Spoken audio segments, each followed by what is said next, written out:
Bueno, bienvenidos a 8910, le damos a todos la bienvenida esta noche y bueno, ha sido una semana bastante movida, hoy particularmente en horas de la mañana, 5 de la mañana, asumió como jefe del Estado del Vaticano el cardenal Jorge Bergoglio bajo el nombre de Francisco I. Para todos los argentinos, por supuesto que es un gran orgullo, es un honor tener el primer papa no europeo, el primer papa americano y el primer papa argentino. Y también, como muchos dicen, el primer papa peronista. Por lo tanto, es para todos los argentinos una enorme felicidad, orgullo, congoja por el hecho de, bueno, tener este representante de Dios en la tierra que tenga nacimiento aquí en la patria. Y por supuesto nos lleva también a pensar un poquito en cómo debería también Argentina dar el ejemplo en relación a los grandes hombres que ha dado al mundo. Grandes figuras, no solo figuras del deporte, figuras políticas como el caso de tantos hombres reconocidos a nivel mundial, Juan Manuel de Rosas, José de San Martín, Juan Domingo Perón, donde han sido figuras relevantes que han dado el ejemplo en el mundo. Y de la misma manera, tantas figuras deportivas, tantas figuras políticas que han sido también tan importantes. Para nosotros eso nos llena de orgullo, especialmente para este canal que tiene una raigambre netamente nacional, católica, y buscamos siempre lo que hemos bregado siempre, que es la verdad. Y la verdad, primero, es tan importante como poder transmitir lo que uno siente, la fe, y bueno, la realidad es que también necesitamos saberla como verdad. Perón decía que al pueblo siempre había que decirle la verdad, y evidentemente los pueblos acompañan. En este caso, da el ejemplo el pueblo en la compañía del Santo Padre, y seguramente va a gestar algún tipo de cambio político en la Argentina, por influencia al menos, o por ejemplos, ¿no? Ejemplos de humildad, ejemplos de llamado de atención a la pobreza, etc.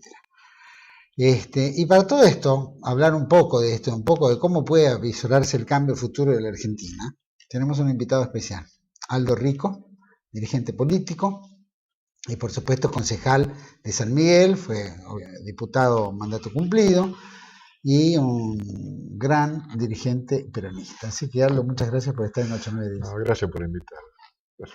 Aparte de un tema, una circunstancia muy, muy particular la que estamos viviendo. Es muy especial y nos pone en otro plano, cosa que, bueno, nos alegra y también alerta, ¿no es cierto? ¿Cómo viste o cómo viviste ese momento? Si te llegó en alguna forma la sorpresa, por supuesto. Sí.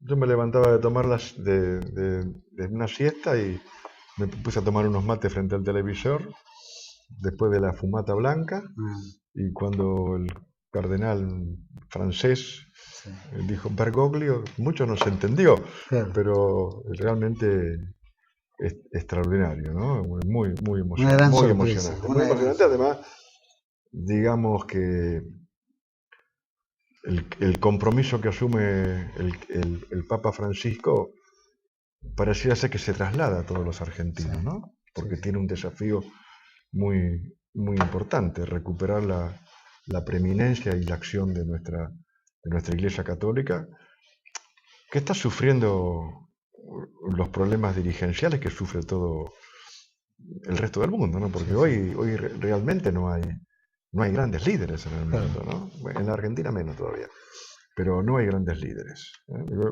En Alemania creo que la única que queda es Merkel, ¿no? Sí. Ya se han renovado todo el stock. Sí, pero hay una gran decadencia, han desaparecido los líderes. Bueno, en este ejemplo de Bergoglio, digo porque los argentinos de alguna manera veníamos de un golpetazo tras otro golpetazo, ¿no? Veíamos que la primera plana de los diarios era funcionarios del gobierno, donde la crispación, el enfrentamiento, los choques, el imponer por la fuerza determinadas posturas, y que de repente milagrosamente de la noche a la mañana dejaran de ser primeras planas, Sí, las pálidas que recibimos me todos los parece que es días. lo que más le preocupa, Ah, dejar la primera plana. Bueno, realmente es interesante para la Argentina, fundamentalmente para la Argentina, a lo mejor más que el resto del mundo, alguna dosis de humildad, mm, algunas dosis de diálogo, mm, alguna dosis de inteligencia, mm, porque sin inteligencia tampoco hay soluciones, ¿no? sí, Nos viene bien. No, bueno, yo no soy optimista ni pesimista, ¿no es cierto? Una vez le preguntaron a Chesterton, que era un optimista, y dijo, un imbécil alegre. Y un pesimista, bueno, un imbécil triste, dice. Pienso que tenemos que ser realistas, me parece que es una de las principales características del Papa Francisco, que es jesuita. Y aparte estudió en San Miguel, aquí en mi distrito, ¿no es cierto? sí, estuvo ahí. Porque el Colegio Máximo está ahí, Mm, él fue profesor, él fue rector del instituto y hasta fue párroco en algún momento de alguna iglesia. Y los jesuitas tienen características muy particulares. En principio están mucho más atados a la razón que al sentimiento. Después tienen rigor intelectual. Tienen concepción política, por eso los expulsaron. claro, ¿Eh? claro. 1750 más o menos los Sí, sí, expulsan sí. después del Tratado de Utrecht. Perdimos gran cantidad de territorio por la expulsión de los jesuitas, ¿no? Y además tienen una disciplina rigurosa, casi militar. De hecho, Ignacio de Loyola, que fue el que Con crea la orden, ejército. era soldado, era un capitán, y además inicialmente los jesuitas eran la milicia del Papa en la época de la Contrarreforma. Mm. Así que tiene características, hay que desconfiar de la sonrisa de, de, ¿De Francisco de o de un Francesco. jesuita? O de No, un jesuita. porque la sonrisa no significa Ah, falta de fuerza, falta de templanza y además eh, antecede o acompaña a una fuerte decisión, que es lo que necesita, ¿no es cierto? Ojalá el Papa pide que recemos por él, tenemos que rezar también los argentinos por él. Y seguramente va a tener consecuencias ujú. sobre lo que pasa en la Argentina y sobre la política argentina. ¿En qué forma avisarás que podría llegar a ocurrir eso? Yo pienso que el gobierno va a cambiar algún discurso, no va a cambiar el programa, no va a cambiar el proyecto, ¿no es cierto? Va a tratar de adecuarse a esta nueva imagen del Santo Padre, de un Santo Padre que lo estamos viendo en 2 o 3 días, Ujú. eh, ha tenido una repercusión y se muestra con un liderazgo de una calidad poco común, o Ujú. poco común en los últimos tiempos, poco Claro, común en este momento. claro. Es como que Y lo estamos ah, viendo también en la ciudad, hoy veíamos mientras en su ceremonia de Asunción por televisión en diferentes lugares de la República, desde La Quiaca hasta Ushuaia, realmente el pueblo católico realmente movilizado. Y hay cosas sorprendentes, ¿no es mm, cierto? El otro día yo leía un comentario del rabino Bergman, mm, realmente sorprendente. Y terminaba diciendo que para él Bergoglio había sido un verdadero rabí, un hombre de consulta y de una relación. Y esto es poco común, esto indica realmente una, una actitud ecuménica que también le mm. está haciendo falta a la iglesia, porque me parece que todas las iglesias o los diferentes eh, Credo. credos Mm, que tenemos una raíz común, mm. ¿m? como los católicos, Los los musulmanes. israelitas Mm, y los musulmanes, tenemos mucho que decir y mucho que acordar en este tema. ¿eh? No recuerdo si no fue Juan Pablo II o cuando lanza la defensa de la vida, mm, lo hace en la Universidad del Cairo, que, que es desde el punto de vista teológico, desde el punto de vista del Islam, la más, eh, la más conservadora y la más observante de su religión. Sí, sí, sí. Y eso es realmente una cosa interesante. Creo que hay que volver a esos tiempos. Tenemos problemas comunes y tenemos que resolverlos entre todos. Me parece que el Santo Padre Francisco, el Papa argentino, está marcando una línea bien clara en ese sentido, con actitudes realmente De demostración práctica inéditas, también, ¿no? ¿no es cierto?, de acercamiento al pueblo, a la pobreza, ¿no es cierto?, y a una iglesia católica que tiene que recuperar terrenos que ha perdido hace muchos años. En el campo espiritual, En el especialmente campo con todas espiritual. estas sectas, ¿no? En el campo espiritual y en el campo político, y en el campo intelectual también. Capaz que un jesuita en ese aspecto trae una gran Y dosis de vitalidad por el hecho de que son tan emprendedores y son, ¿no?, batalladores. son rigurosos. Son rigurosos. Son rigurosos, son disciplinados, Mm. y además, lo vuelvo a repetir, tienen concepción política. Tienen concepción política. Que a las otras órdenes a lo mejor les falta. Aparte hay características, el hecho de romper el protocolo muestra un poco como esta cuestión muy popular que se ha dado también en la Argentina en muchos años, ¿no? Y va el Vaticano, y sobre todo la seguridad del Papa, va a tener que cambiar su procedimiento, porque si no, lo van a tener que dejar solo. No, Sí, no. sí, Y sí. sí, porque no. No es que no está acostumbrado a ser sumo pontífice No, todavía, ¿no? no, Y entonces pero son coletazos. sin embargo, me parece que entró al Vaticano con una propiedad y una seguridad fuera de lo común también, ¿no? Fuera de lo común, sobre todo porque no es un hombre de cenáculos, Claro. No es un hombre de la burocracia del Vaticano, Claro. Francisco. Es un hombre que viene, como él dijo, del fin del mundo. Claro. Él viene del fin del mundo y por supuesto tiene otras pautas. En buena hora que eso ocurra. Sí, por supuesto. Bueno, eso ha gestado la noticia, ha creado una gran irritación en muchos miembros del gobierno, inclusive se ha puesto una gran batería de ataque, especialmente a través de Berbisky, Página 12, Carta Abierta y todas estas usinas de Bueno, esto muestra confusión que genera el kirchnerismo. Muestra a las claras la política bastarda del Cristi-kirchnerismo, ¿no es cierto? Inédito, porque en ninguna parte del mundo ocurrió esto. En todo, además con falsedades, como ocurre normalmente con el relato kirchnerista, que es un relato de una falsedad realmente espantosa. Inclusive Juan Pablo Cafiero, embajador nuestro en el Vaticano, repartió dossiers con informes sobre el documento de Berbisky falso a todos los obispos en el conclave. Bueno, pero lo que pasa es que Juan Pablo Cafiero vive en una familia como la de Antonio Cafiero, que es profundamente católica, ¿no? Sí. Yo he tenido con Juan Pablo Cafiero alguna relación muy tangencial. Tenía muy buena relación con su padre, con Antonio, que es un prohombre. Un dirigente reconocido, por supuesto. Pero los comentarios que ahora salen a luz es que tuvo que hacer esfuerzos como embajador de Argentina en la Santa Sede para mantener una relación que desde la Argentina no le daban ninguna importancia. Pero bueno, eso muestra también a las claras que la Argentina es un país que está aislado, ¿no?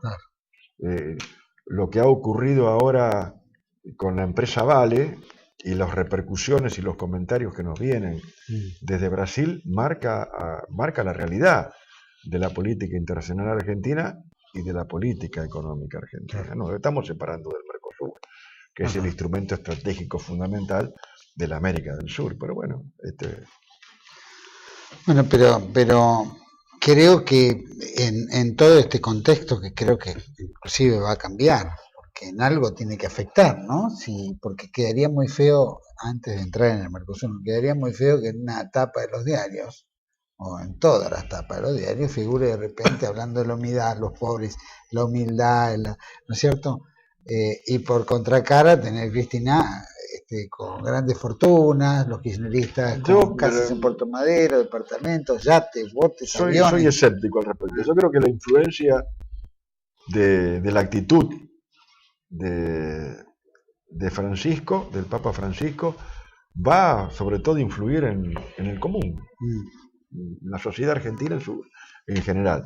No creo que tenga, apostaría que tenga gran repercusión en la dirigencia política, sobre todo la dirigencia kirchnerista. Yo creo que estamos soportando una tremenda decadencia de nuestra dirigencia política. Y la sociedad, digo, que es la que va a leer el diario, va a decir esto y esto. Y bueno, Basta, a ver cómo se encarrilan los yo espero que políticos, los el dirigentes. argentino recupere la inteligencia y la autonomía para decidir, ¿no es cierto? Porque es cierto que el pueblo no se equivoca. Los dirigentes nos equivocamos. Todos dicen, ahora Cristina va a salir con un discurso de unidad, de humildad, de concordia. No va a ser. Ya lo hizo en el 2011. En el 2011 ese era el discurso de campaña. Y asumió y dijo, tengo el 54%, por lo tanto, hago lo que se me da la gana. Lo cual está dentro de las previsiones de la ciencia política, ¿no? No recuerdo quién dijo, pero la tolerancia de un partido en el gobierno es inversamente proporcional a la diferencia de votos. Eso es constante en toda parte del mundo. Cuando más diferencia de votos tiene el que gobierna, menos tolerante es con la oposición y contra el pueblo. Es algo más o menos como ocurre con la exposición científica sobre la diabetes de la presidenta. Es inversamente proporcional a la cantidad de pobres. Cuanto más pobre, menos diabetes. Por lo tanto, vamos en buen camino, vamos a terminar de erradicar la diabetes de la Argentina. Erradicar la riqueza en todo, ¿no? Y claro, quedamos todos pobres y no tenemos diabetes. Conmigo estás liquidada porque yo soy rico, nací rico y moriré rico, como decía mi padre. Pero conmigo fracasa. Y algunos más, quedamos algunos ricos más. Pero con el resto está condenado. Qué grande. Bueno, vamos a hacer un corte y volvemos con Aldo Rico hablando un poco ahora de política nacional, política electoral, política de si hay alguna unión futura de la oposición o no. Volvemos enseguida, no se vayan.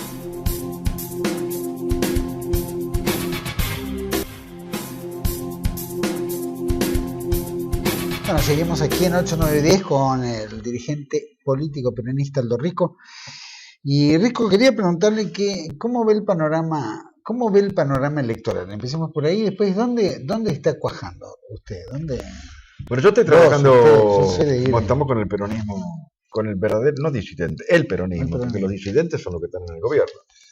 Estoy trabajando con Jesús Carilino, relaciones con Hugo Moyano, y sobre todo Jesús,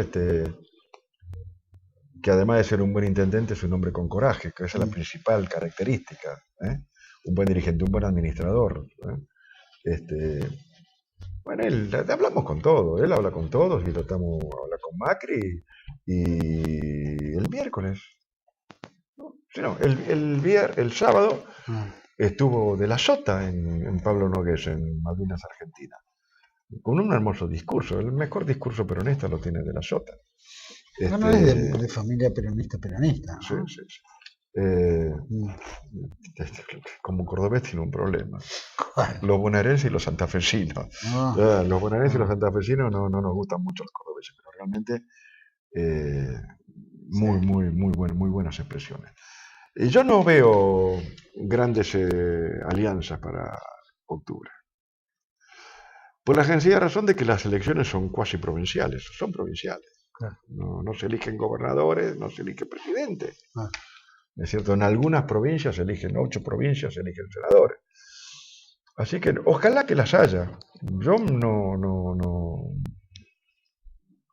no apostaría tampoco por... Eso que es como que como algunos dirigentes están buscando, digamos, una unión entre ellos para hacer una fuerza, pero no buscan una alianza, o no quiero usar la palabra alianza, que ya está hay ciertas cosas que están enfrente. Habrá algunas alianzas, los radicales probablemente con los socialistas. Nosotros tenemos, como peronistas, tenemos que tratar de armar un brazo, una pata peronista, como se dice ahora, que sea lo más fuerte posible para entrar, si se da en una alianza, pero con buenas posibilidades, no con buenas probabilidades. El hecho de que haya una diversidad de partidos, porque veo que ahora como ya no tiene su partido, Momo Venegas tiene su partido de fe, cada uno tiene su... ¿Eso no debilita a la oposición? Es decir, Mire, qué sé yo, sí, yo pienso ¿no le que, conviene al oficialismo que estén repartidos en 20 lados? En 20? mire, yo creo que le vamos a sacar los votos a Tarascones. No, yo no, ojalá que las haya, ojo, ojalá que tengamos éxito y que sea una gran alianza. Pero yo no veo mucho una gran... Eso se le va a sacar a Tarascones. Cuando dice ojalá es porque no ve nada en común que pueda No, decir, sí, hay che, cosas por en lo común, menos pero en esto vamos a ¿qué es lo que yo juntarnos. veo? Voy a poner un ejemplo de algo que la mayor parte de los argentinos lo conoce, que es un partido de truco. Sí, Vamos a suponer que en octubre se presenten seis candidatos. sí, Vamos a hacer una mesa de 6 para jugar un truco de 6.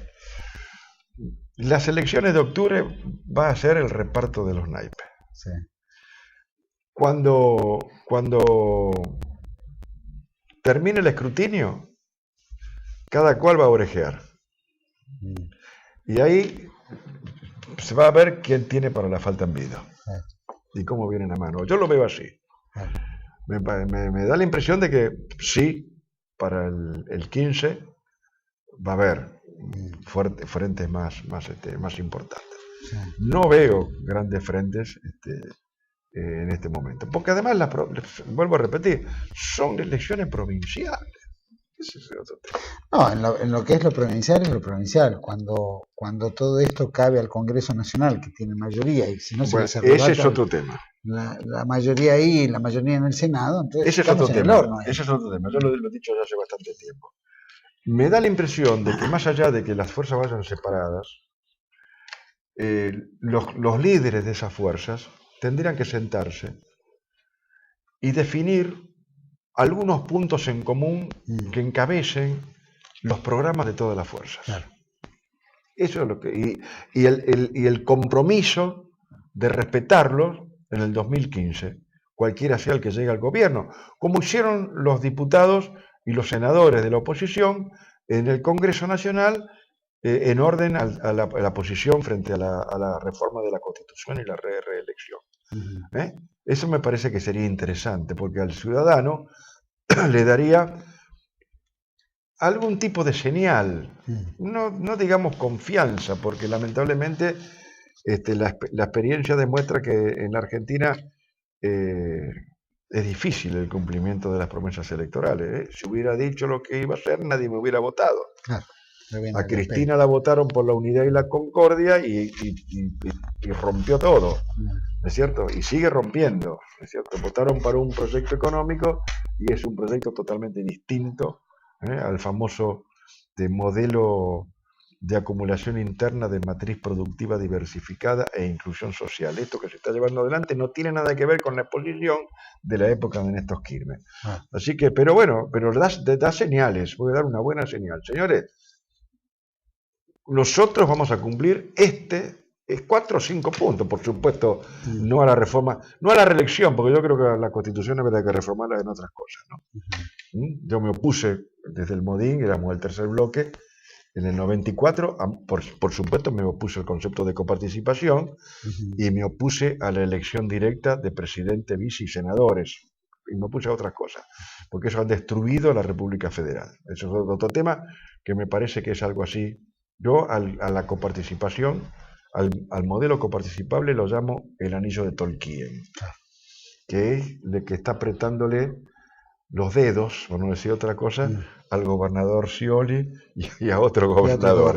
Claro, es el anillo de Tolkien, el sistema coparticipable, que hay que destruirlo, hay que reemplazarlo por un buen modelo de federalismo fiscal. Pero bueno, eso habría que verlo. Bueno, el tema de la tolerancia, de la actitud frente a los medios de difusión, frente a la prensa, ¿es cierto? Porque yo pienso que la garantía de la democracia es la república. ¿Sí? el funcionamiento de las instituciones republicanas garantizan la democracia y no al revés. ¿Mm? Y lo que está funcionando acá mal es la república. En principio decimos que somos una república federal y somos una república unitaria porque la presidenta, esta o el que viene, como ocurrió antes también, maneja todos los recursos.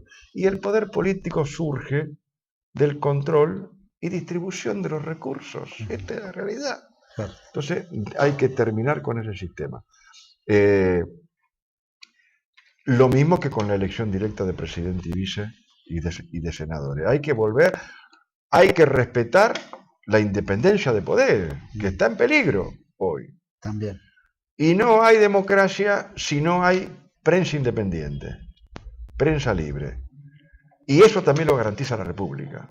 Como la República con su mecanismo garantiza el buen uso de los recursos del Estado, que hoy no está garantizado. No hay ningún tipo de control. Bueno, y otras cosas más. Sobre eso me parece que son los principales puntos. Ahí coinciden todos. Ahí las grandes fuerzas tendrían que hacer una declaración de sus líderes. Si señores, nosotros, cualquiera sea el resultado, nosotros garantizamos esto. Y garantizamos esto para el 2015. Esta es la realidad. Yo no tengo duda de que la presidenta pierde, ¿no es cierto? No tengo dudas, como hay muchos comentaristas también, no estoy diciendo nada fuera de lo común, que no tiene las condiciones constitucionales por ahora, porque después podremos ver qué pasa, pero constitucionalmente no va a tener las condiciones para la reforma de la Constitución y lograr la modificación en orden a la contraelección. Ahora ella fue abriendo el paraguas, la presidenta fue abriendo el paraguas diciendo de que bueno, que ella no va a insistir con el tema de la reelección, pero que imploraba que el modelo continuara, que en realidad el conflicto no es ella, sino el modelo, el estilo. Puede haber reemplazo, porque para ellos les conviene que el nombre Kirchner siga. Qué sé yo si Alicia puede estar capacitado o no, pero la pueden imponer, mire, como otros, ¿no? El modelo en su enunciación lo podemos apoyar todos.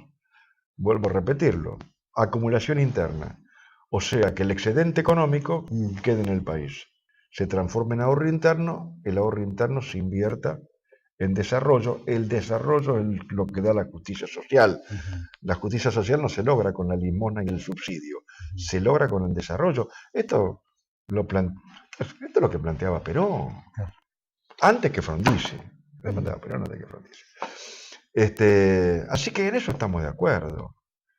Lo que pasa es que el desarrollo del modelo ya no tiene nada que ver con lo que se anunció. De la realidad, de lo que fue. Claro, hoy hay déficit fiscal, hay cepo cambiario cada vez peor,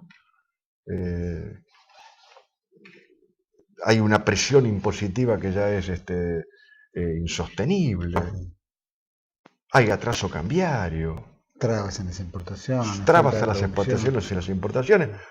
Lo que demuestra, lo que abre la ida de Vale, de la empresa minera brasilera de la Argentina, y los comentarios en Brasil sobre la economía argentina y sobre el sistema político argentino son realmente espantosos. Pero es peor porque estamos en el marco del Mercosur y nos guste o no nos guste, el que lleva la punta de lanza del Mercosur se llama Brasil. Y hoy dependemos de Brasil, no de Venezuela.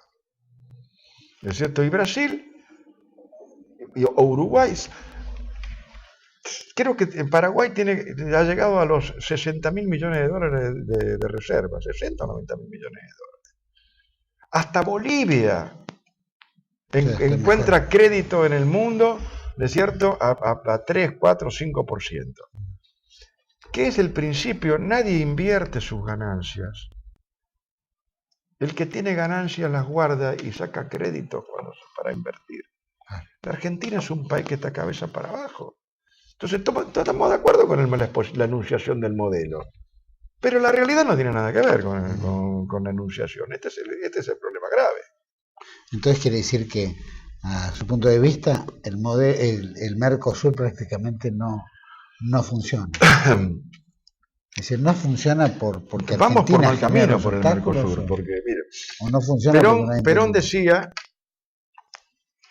que era un pensador estratégico, decía, si los problemas con Chile son 3 islas, pues dinamitémosla. Y después decía, la unión de la América del Sur se dará cuando Argentina y Chile sean aliados, Argentina y Brasil sean aliados. Hoy se da eso. Y se armó el Mercosur, que es un instrumento estratégico. Pero además hay contradicciones, porque este gobierno está contra la globalización y contra los poderes imperiales. Acá lo que se confronta son categorías. Frente a la globalización, que es una categoría, lo que se le debe enfrentar es otra categoría que se llama regionalización. Entonces, si yo quiero luchar contra la globalización, oponerme a la globalización y contra los poderes imperiales, entre comillas, ¿no es cierto? Lo que tengo que hacer es regionalizarme. El instrumento está, que es el Mercosur. Lo que pasa es que el Mercosur por ahora es una unión aduanera imperfecta, pero es una unión aduanera imperfecta porque la ausencia de líderes en la América del Sur, ¿no es cierto?, ha llevado a que eso esté estancado en eso nada más, y no avanzamos hacia lo que debería ser una unión política mucho más amplia, donde hay que plantear 3 objetivos básicos. Primero, el control de la renta, por supuesto. Después hay que definir una unidad una identidad regional, que es lo más importante, porque si yo no sé qué soy, ¿cómo puedo definir qué quiero? Y en el marco del Mercosur y en el marco de la América del Sur, a mí me gusta hablar de América del Sur y no de América Latina. Sí. La América Latina es un concepto afrancesado. Sí. América del Sur es un concepto de nuestros antepasados, San Martín o Bolívar. Se hablaba de la América del Sur. Y el otro objetivo importante que hay que lograr es el equilibrio ecológico, es el medio ambiente, que está en peligro en toda la gran región, está en peligro. ¿Es cierto? Más allá de que la presidenta salió en defensa de los árboles que trasplantaba Macri, pero se olvida de los millones de hectáreas que se han devastado en el norte, y hoy estamos sufriendo una tremenda sequía en el norte. Así que yo pienso que hay que avanzar a eso. Debería haber hace falta liderazgos, ideas. Siempre se planteó el Mercosur. Hay que ser jesuita. Bueno, fueron los que estaban en el medio de todo, Paraguay, Uruguay, ¿no? Brasil y Argentina, en las misiones jesuíticas. En ese Mercosur, que en alguna vez se planteó que iba a haber un flujo de personas, que no iban a necesitar ni documento ni nada, o iba a haber un documento común, y de la misma manera iba a haber una moneda común. ¿Usted cree que hay perspectivas de generar una moneda común? No, así cuando como todos los países tienen más o menos un tipo de cambio similar, un valor similar de la moneda, menos nosotros. Claro, ese es otro problema. Bueno, lo que pasa es que la Argentina no respeta ninguno de los mecanismos económicos del Mercosur. O sea que la que boicotea el Mercosur es Argentina. Hoy escuchaba por la radio, prácticamente no leí los diarios porque salí temprano, los ojeé, pero directivo de la empresa Vale decía, menos mal que nos vamos de la Argentina porque así vamos a poder hacer otras inversiones en el resto del mundo. Porque inversión que se hace acá se esteriliza. No hay reglas claras. No hay reglas claras. No pueden transferir. Vamos, si yo vengo con una empresa, lo menos que puedo hacer es que con mecanismos, pagando los impuestos que corresponde, transferir mi ganancia. ¿No? Si no, por lo menos un porcentaje importante. Un porcentaje de mi ganancia. Y en ese aspecto, eso es algo que el gobierno argentino es el que boicotea el desarrollo del Mercosur. Quiero pensar, porque está bien, cambian las reglas de juego, quieren llegar a algo, ¿qué es donde quieren llegar? Y yo pienso que si quisieran llegar a algo, tendrían otra política económica. Buscaríamos desarrollarnos de otra forma, ¿no es cierto? Acá vamos a terminar, porque tienen el modelo chavista. Bueno, Venezuela, el petróleo es del Estado. Venezuela exporta 2 cosas: nada más. Petróleo y dólares. Porque el 80% de lo que consume el venezolano es importado. No produce nada. Chávez tuvo 14 años en el gobierno, desde el punto de vista industrial, lo único que hizo fue expropiar Techín, Sí. pero no crearon Nada una más. sola industria. Ni alimentos, ni producción de ninguna Nada. naturaleza, ni El desarrollo. importa todo. El 80% de lo que consume de todo tipo el venezolano es importado. Por lo tanto, los dólares que le entran por la venta del petróleo se les van por la compra de, qué sé yo, de alimentos. Sí, sí. Acá no somos petroleros, además tenemos problemas con la crisis Con la energética energía. como consecuencia de la ausencia de política energética y petrolera del gobierno de Néstor Kirchner y de este gobierno. Lo único que entra es soja. Y están amenazando con estatizar la soja, que la estatizan fácil, forman una Junta Nacional de Grano, Claro. se hacen cargo de todo el comercio de grano y se les soluciona el problema. Pobres los chacareros, pobres los hombres de Eso. campo. ¿Es ¿Eso qué cierto? significaría? Porque en la época de Perón había un criterio en la Junta Nacional de Granos Eran o otras Valenti, circunstancias. Eran otras circunstancias favorecía a los claro. pequeños, medianos y a los grandes, a todos. Yo le recuerdo que Perón asume el gobierno después de la Segunda Guerra Mundial. Toda la economía del mundo estaba marcada por lo que se llamaba la inconvertibilidad de la libra. A nosotros, a América del Sur, los ingleses le debían 6.000 millones de libras esterlinas que no podían pagar. Declararon la inconvertibilidad de la libra, que es decir, declararon un default. Los primeros que dejaron de pagar sus deudas fueron los ingleses. El gobierno de Perón se cobraron con lo que podían, se cobraron con los ferrocarriles, con lo que había. Y bueno, porque no iba a pagar. No pagó Inglaterra. Creo que de esos 6.000, 3.000 millones eran de la Argentina. Creo que la inconvertibilidad de la libra era porque Argentina quería que las compras que hiciera Estados Unidos endosarle la deuda inglesa a los norteamericanos, Claro, o sea, que de alguna manera se gestara el peso como moneda de cambio, que era en realidad lo que tenía la intención Perón, ¿no? De que la moneda de cambio internacional fuera el peso argentino. Sí, bueno, ahora era en otra circunstancia también. Ahora Sí. eso es imposible. Claro. Pensar que el peso argentino sea moneda de cambio internacional es una locura.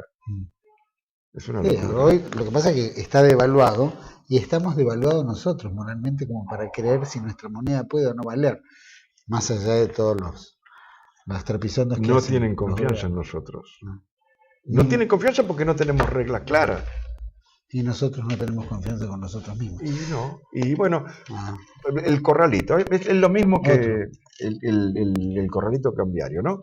E igual que el corralito de Cavallo. mm, Lo que pasa es que Cavallo le puso el corralito a los pesos para que no compraran dólares, mm, porque había ley de convertibilidad. Bueno, ahora le pusieron el corralito a los dólares. Los pesos no hay problema, no valen nada, pero o valen poco. Pero digamos, diferentes procedimientos con el mismo objetivo. Pero el problema de la Argentina es que faltan dólares. No. La Argentina es el país más dolarizado después de los Estados Unidos. En manos de argentinos hay 190.000 millones de dólares. Afuera. Y acá también, porque hay muchos que lo tienen en caja fuerte o abajo del colchón. El problema es confianza. No es que los argentinos traigamos los dólares o traigan los dólares y lo inviertan acá. Pero las condiciones para que lo pongan en los bancos nada más. Ahora, si los argentinos no tenemos confianza en nuestro país, en nuestra patria, ¿cómo van a tener confianza en los extranjeros? Más todas las medidas estas que se están armando. Bueno, ahora ha aumentado el 20% la retención para los que compren. Ahora han hecho un dólar turista, Ah. que vale 6 pesos y pico. Sí, el resto del país, todos los argentinos bancamos a los que viajan y compran afuera, Sí, ¿no? Porque los más tienen baratos. un dólar barato para Los ellos. más baratos. Pero además lo que se ve que es un ataque feroz a la clase media.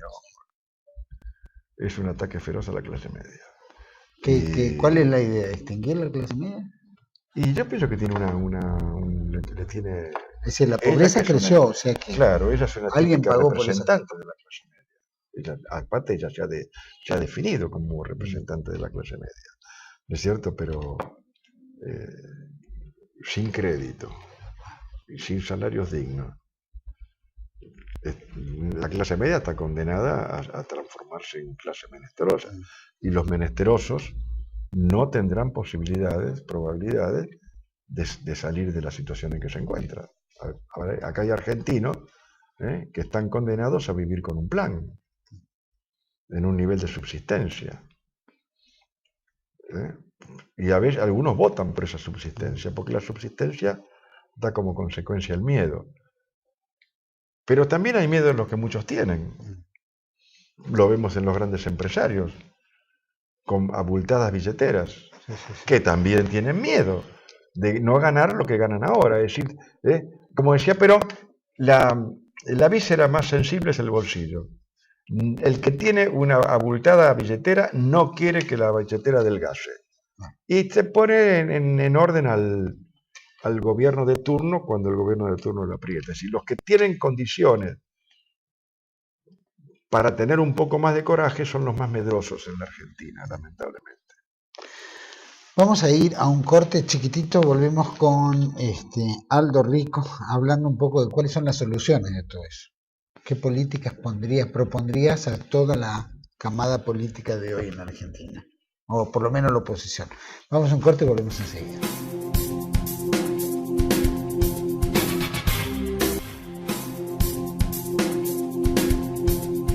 Bueno, seguimos aquí en 8910 con el dirigente político Aldo Rico. Y había quedado pendiente en el bloque anterior, frente a todo el panorama, Mercosur, Argentina, posicionamiento, en fin, políticamente, ahora si se llega a dar o una alianza o no alianzas o un acuerdo común general entre varios, ¿qué sugerirías, aparte de los puntos que mencioné anteriormente, qué sugerirías en política económica? Que, bueno, la unidad fiscal yo pienso que ese es el principal problema que tiene la Argentina. Hay otros aparte de... Que es el unitarismo económico, que yo llamo el anillo de Tolkien, porque es lo que da el poder. De hay que buscar un Frodo Bolsón, a ver si es capaz de llevar adelante el reemplazo del sistema de coparticipación, que lamentablemente se puso como concepto en la Constitución en el 94, y avanzar hacia un auténtico federalismo fiscal. ¿Eso le da poder al poder político, por lo menos? No, eso yo creo que es el gran problema, porque incluso hoy se está hablando de un cambio de régimen, que es ojo, porque pueden no avanzar en la reforma, pero están hablando de cambio de régimen, y avanzar hacia un parlamentarismo, con la excusa de que el presidencialismo no sirve. El presidencialismo está ideado para un sistema federal. No funciona ningún presidencialismo en un sistema unitario. Porque en un sistema unitario, sobre todo desde el punto de vista económico, tiene todo el poder, no tiene control, nadie tiene control. Y acá hay que distribuir el control entre las 24 entidades subnacionales y las 2000 municipalidades. Por eso hablo de federalismo fiscal.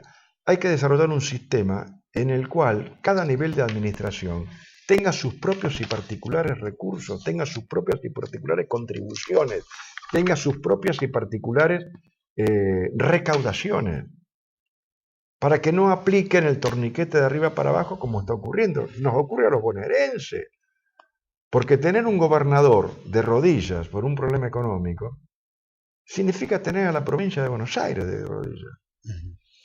Los problemas que tiene De la Sota o los problemas que tiene Bonfanti en Santa Fe, el mismo ¿cómo se llama?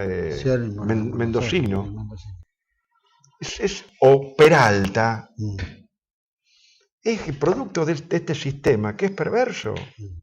Hay que avanzar hacia un sistema fiscal federal. Habrá que definirlo, ¿no es cierto? Hay escritos y hay proyectos. Eso que tendría que ser que las provincias la recauden y de las provincias giren al gobierno central No, eso el ocurre porcentual que le Mire, eso corresponde. ocurre únicamente en un solo lugar. No, eso es lo que llaman de coparticipación inversa. No existe la coparticipación inversa, excepto en un caso en Canadá. Canadá, que es un ejemplo federal. Canadá es un ejemplo de federalismo, como Alemania. Alemania es una confederación que funciona como confederación, como Estados Unidos, en gran medida también Brasil, es cierto que es una confederación de estados. Canadá tiene 11 provincias y 3 territorios nacionales. Una provincia es la provincia autónoma de Quebec, que es francoparlante. En Quebec, en la provincia autónoma de Quebec, es la única provincia que tiene IVA, porque en Canadá no existe el IVA. La única provincia que tiene IVA, claro, tiene relaciones europeas, es una provincia ligada más a Europa que a América. Y la más poblada, claro, digamos, en Canadá. Entonces, la provincia autónoma de Quebec transfiere parte de sus recaudaciones de IVA al Estado federal. Acá tendría que ser así, pero al revés. El IVA es un impuesto federal. Bueno, el Estado federal que recauda el IVA tendría que transferir automáticamente, día por día, el 50% de lo que recauda en la provincia en que recauda. Eso sería un sistema federal. Después hay otros proyectos, qué sé yo, el impuesto a las ganancias empresariales menos la nómina salarial, para estimular el trabajo en blanco, tendría que ser un impuesto nacional. Y el impuesto a las ganancias empresariales progresivo tendría que ser un impuesto provincial, por ejemplo. Las municipalidades tendrían que recaudar impuesto inmobiliario e impuesto al automotor.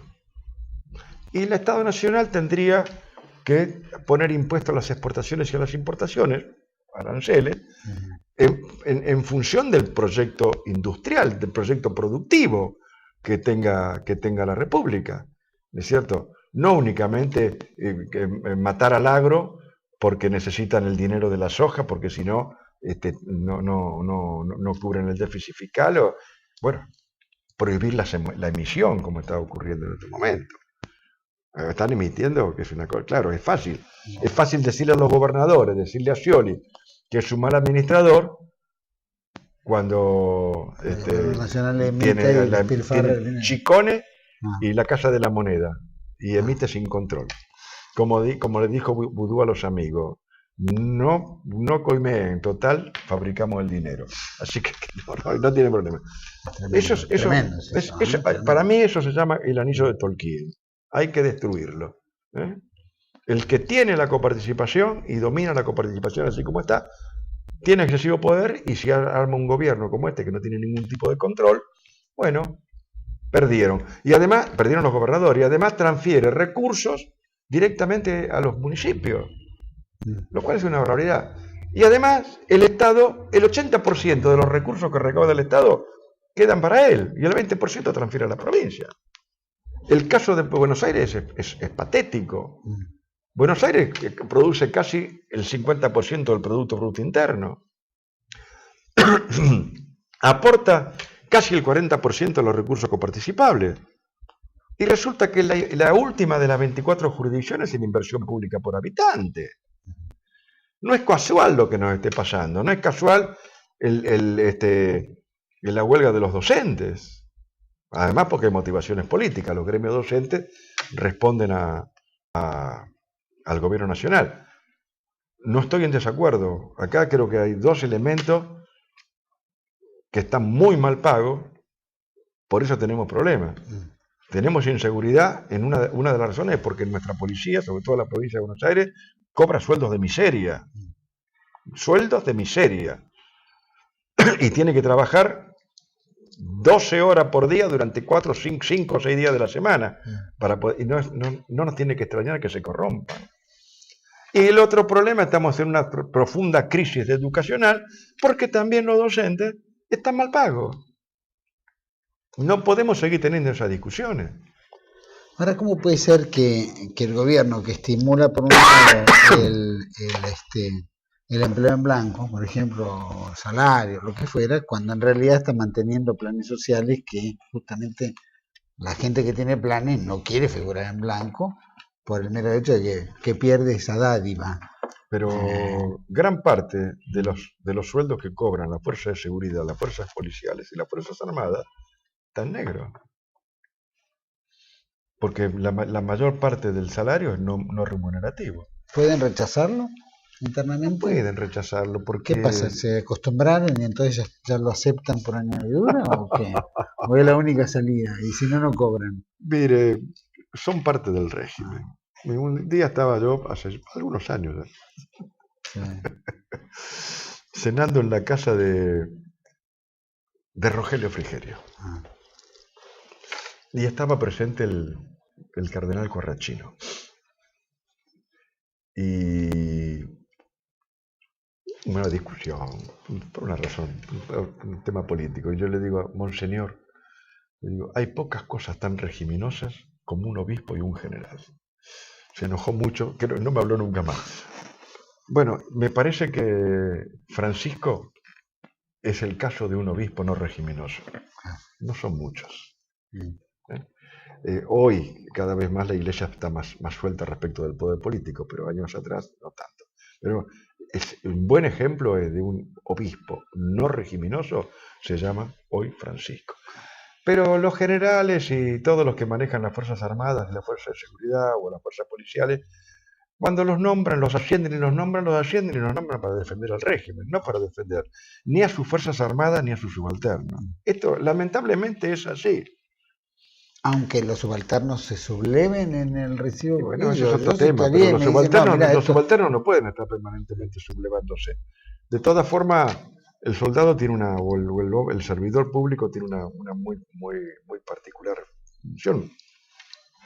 Yo me sublevé en Semana Santa, no me sublevé por el salario, me sublevé por otras cosas, ¿es cierto? cosas Pero más bueno, importantes. sí, pero no se piensa mucho en el salario, pero en última instancia después influye en el salario. El salario influye, porque como los que cobran la mayor parte no remunerativo, cuando se retiran, Están en la si miseria. cobran bajo sueldo, cobran sueldos de miseria, Ah. retiro de miseria, esta es la realidad. Y bueno, y acá hay que poner, acá el servidor público y el que da la seguridad, y el docente que le da la educación a nuestros hijos. Y cuando digo esto estoy pensando en mis maestras. Yo me eduqué en la escuela pública, por supuesto. En mi época no había, era muy raro ir a la escuela privada, ¿no es cierto? Y estudié en Palermo, en la escuela número 9, Gobernación de Neuquén, era la número 15, Consejo Escolar Noveno en aquella época, y en el Hipólito Vieite. Pero nuestros maestros y nuestros profesores eran otra cosa, tenían una categoría y una calidad, pero vivían diferente. No, pero tampoco tenían el acoso que Eran tienen hoy, ¿no? miembros de la clase media. Eran representantes típicos de la clase media que, a mi juicio, como decíamos recién, el objetivo de este gobierno es minimizar no sé si eliminar a la clase media. Y la clase media, en los procesos históricos nosotros vemos que es el motor del cambio. Los grandes cambios, las grandes revoluciones, se hicieron con la clase media.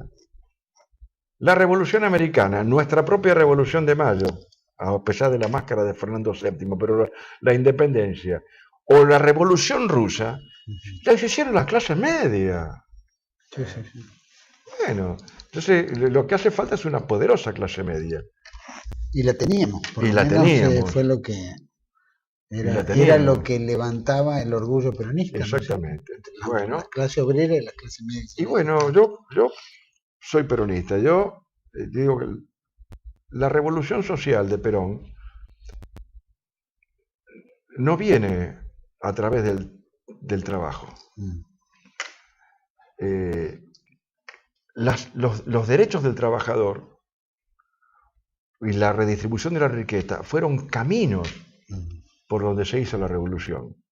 Pero para mí la revolución de Perón fue una revolución eminentemente cultural. El hijo del trabajador tuvo acceso irrestricto a la cultura superior. Se abrieron las universidades y se abrieron los colegios. Las mejores condiciones económicas permitieron al hijo del trabajador que sus hijos estudiaran. Y se creó una poderosa clase media. Esa es la revolución. Y hoy esa revolución está parada. Lo vemos en las compulsas y en los concursos y en las estadísticas donde se comparan diferentes sistemas educativos. La Argentina ha perdido su posición de preeminencia desde el punto de vista educativo y cultural en el mundo, incluso en América del Sur. Incluso en América del Sur. Y apenas ver de repente los maestros están politizados, de repente también con un justo reclamo. Pero es toda la sociedad argentina está politizada, y me parece que es bueno que esté politizada, porque si estamos en crisis y hay que hacer cambios, el ciudadano tiene que tener conciencia política. No nos tiene que ni asustar ni extrañar. Además, tendríamos que impulsar la politización, pero la politización en serio del ciudadano, ¿no es cierto? La politización no pasa por enfrentar facciones, pasa por entender que tenemos que sentarnos a la misma mesa, mirarnos a la cara, mirarnos a los ojos y reconocernos como miembros de una misma nación. Y miembro de una misma nación significa buscando los mismos objetivos, persiguiendo los mismos fines. Después discutimos cómo, porque en última instancia una elección es cómo. El qué no lo podemos discutir. Lamentablemente en la Argentina, cada elección y cada presidente que cambia significa un cambio de ideología, lo cual es peligroso. Pareciera ser que nuestro Estado no tiene ideología de Estado. Y los Estados crecen, se desarrollan y avanzan cuando tienen como Estado una ideología, saben qué categorías tienen que defender perfectamente definida. Eso no le ocurre a los brasileros, eso no le ocurre a los norteamericanos, eso no le ocurre a los alemanes, eso no le ocurre a los chilenos, no le ocurre a los uruguayos, nos ocurre a nosotros. Esta es la verdad. Esto es lo que está ocurriendo. Está hablando de ideología, pero en realidad, ¿son ideologías o son intereses? No, por eso digo, cuando hablo de ideología, después dije categorías. Acá lo que confrontan son categorías. Por ejemplo, la categoría de la acumulación interna frente a la categoría de la transferencia. La categoría de la regionalización frente a la categoría de la globalización. Por eso es que es tan difícil hablar de ideología y partidos y fuerzas políticas que antes parecieran enfrentados, hoy no son tantos, porque uno ve qué es lo que defienden y ve que se defienden la misma categoría. Este es el problema. Hoy no hay ningún... la izquierda o la derecha. La izquierda o la derecha. Cualquier partido de derecha o cualquier partido de izquierda va a defender la categoría de la acumulación interna. Nadie va a defender la categoría de la transferencia. Hoy los mismos partidos que parecía que están en las antípodas defienden la categoría de la regionalización frente a la globalización. Se gestó como una ideología de unidad en eso contra la ideología globalizada. Claro, ahora hablar de ideología, que no digo que hayan desaparecido, no como Fukuyama decía que habían muerto las ideologías, no han muerto. Lo que pasa es que se nutren de diferentes categorías. Hay que tener cuidado, hay que analizar las categorías para donde uno está parado. Y yo me acuerdo, yo era diputado en la época de Menem. Por supuesto, había algunos que nos oponíamos al desguace del Estado, a la transferencia. Uno de ellos era Pino Solana. Y bueno, en la Cámara de Diputados, Pino, que es un hombre de izquierda, y yo, que teóricamente dicen que soy de derecha, que no lo soy, pues yo soy peronista, pero el peronismo es del justo medio. No es ni derecha ni que del justo medio. Defendíamos lo mismo. Entonces, ¿cuál es la categoría que se defiende? Después discutamos ideología, no tiene mucho sentido. En relación a las presiones fiscal y el manejo unitario de los fondos, ¿usted cree que un gobernador podría sentirse en la misma situación que estuvimos en el 2001, donde no había dinero y donde los gobernadores tenían que enfrentar su propia crisis local, interna? ¿Ve con agrado o desagrado que los gobernadores emitan moneda? Bien, en la provincia de Buenos Aires están hablando del patacón. no existe la economía si no hay medios de pago. La economía se mueve porque hay medios de pago, que son fiduciarios. La fe del vecino, del ciudadano, es que este 100 pesos vale 100 pesos, ¿no? Y el respaldo provincial, como en Y algún el respaldo, momento dijo. claro, el respaldo provincial. No sé cómo es el tema. Yo veo que no hay estrategias. No se confronta con estrategias. En general a la oposición le pasa eso. Y me parece que le pasan también a los gobernadores de la oposición. Yo lo dije el otro día en un programa de televisión. El periodista que me estaba reportando dijo, eso es un delito. Al gobierno nacional hay que confrontarlo en el uso de los recursos, en el control de los recursos. Si yo, gobernador de Córdoba, gobernador de Buenos Aires, gobernador de Santa Fe, gobernador de Santa Cruz, o jefe de la ciudad autónoma, el Estado Nacional, me escatima los recursos que legalmente me corresponden, entonces tengo que plantearle también en el uso de los recursos, en la captación de los recursos. Yo te dije, y bueno, si yo fuese gobernador, proclamaría la rebelión fiscal. Le diría a mis conciudadanos de mi provincia, no paguen impuestos nacionales, paguen únicamente los impuestos provinciales. Son medidas extremas, yo no sé si hay que llegar a eso, pero hay que plantearle al gobierno la puja en el tema de los recursos. Lo que llama la atención es que las más grandes provincias, que son las más perjudicadas por el sistema de coparticipación, y hoy son opositoras, como Buenos Aires, Córdoba, Santa Fe, en alguna medida Mendoza, algunas provincias petroleras, como por ejemplo Santa Cruz, y la misma ciudad autónoma, no se ponen de acuerdo y no entienden este tema de la coparticipación y del federalismo fiscal. El otro día, el gobernador Scioli dijo en el mensaje a la legislatura, cuando abrió el periodo de sesiones, dijo, habría que repensar el federalismo fiscal. Las grandes provincias se tienen que poner de acuerdo para que sus diputados y senadores avanzaran en un proyecto de federalismo fiscal. Mire, porque además está en peligro el régimen, porque como hay unitarismo, dicen que el presidencialismo no sirve. Entonces nos van a meter la mula. Y en la provincia de Buenos Aires hay movimientos separatistas que dicen que hay que partir la provincia de Buenos Aires porque si no la plata se la lleva todo el conurbano. Y he tenido discusiones feroces en algunos sectores, sobre todo el sur de la provincia de Buenos Aires. Y decía, no es un problema. El problema está en la falta de unitarismo, en la falta de federalismo y en la falta de autarquía municipal en la provincia de Buenos Aires.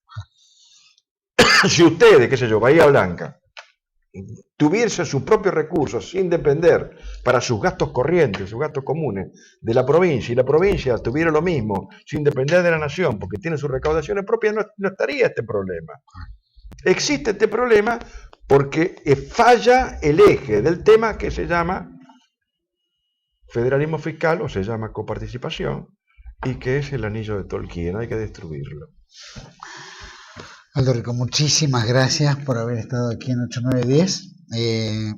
Vamos a invitarlo de nuevo porque hay mucho para hablar y aparte para las elecciones hay que colaborar a cierta unidad y criterio, especialmente para los que quieren ser candidatos. ¿Va a ser candidato en algo? A algo seré candidato, veremos. Diputado, senador, ¿qué le gustaría? Y habría que ver cuáles son mis objetivos. ¿Con quién? Mis objetivos en el 2015 es recuperar San Miguel. Así que a lo mejor me conviene otra candidatura. ¿Sí? Y yo en el 2005 dije, no quiero ser. Dije, no hay que eternizarse en el poder, no hay que... Tuve una actitud excesivamente republicana y democrática en un país que es poco republicano y casi nada de democrático. Y dije, no quiero ser. Me equivoqué. ¿Eso es porque el poder se dice o porque...? Porque dije, no puede ser que uno esté siempre, para que vengan otros, que vean qué pasa, que el pueblo vea cómo vienen a mano y que pueda haber otras alternativas. Bueno, creo que estuve correcto. Pero bueno, marqué un principio y lo cumplí. Bueno, y si no hay otros, uno tiene que quedarse y seguir batallando. Esa es la No, realidad. siempre hay Si otro. uno no puede pasar la Lo que posta. pasa que, bueno, porque uno no puede pensar que es el único. Pero la gente lo busca a uno. Pues como porque pensar que es el único y que es providencial es lo que nos está ocurriendo. Y no es así. Mire, el cementerio está lleno de imprescindibles. Si no, pregúntenle a Chávez. Si no, pregunten en el Congreso. Si no es pregúntenle a Chávez, pregúntenle a Néstor. Las cosas siguen. Y bueno, si no está el Congreso, que es el cementerio de la vida es así. Así es la vida. Siempre a uno alguien lo reemplaza. Aldo Rico, mil gracias por estar en 8910, y vamos a convocarlo muy pronto para hablar más, especialmente para ver si hay resultados más contundentes en unión, en criterio y en destino común.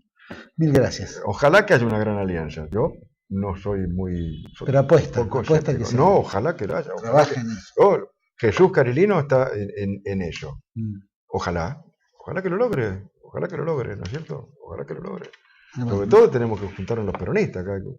Nosotros con Jesús, Hugo Moyano, el Momo Venegas, tenemos que armar la pata peronista importante si es que queremos entrar en una alianza, en una federación de partidos. Ojalá que así sea, porque se necesita. Mil gracias. Un placer. Nosotros vamos a un corte y lo vamos a tener en el próximo bloque al diputado Alberto Asef. Y vamos a conversar un poquito qué está pasando en la Cámara y cómo defendió él también la postura de Francisco I, especialmente contra tantos opositores kirchneristas. Volvemos enseguida. Gracias.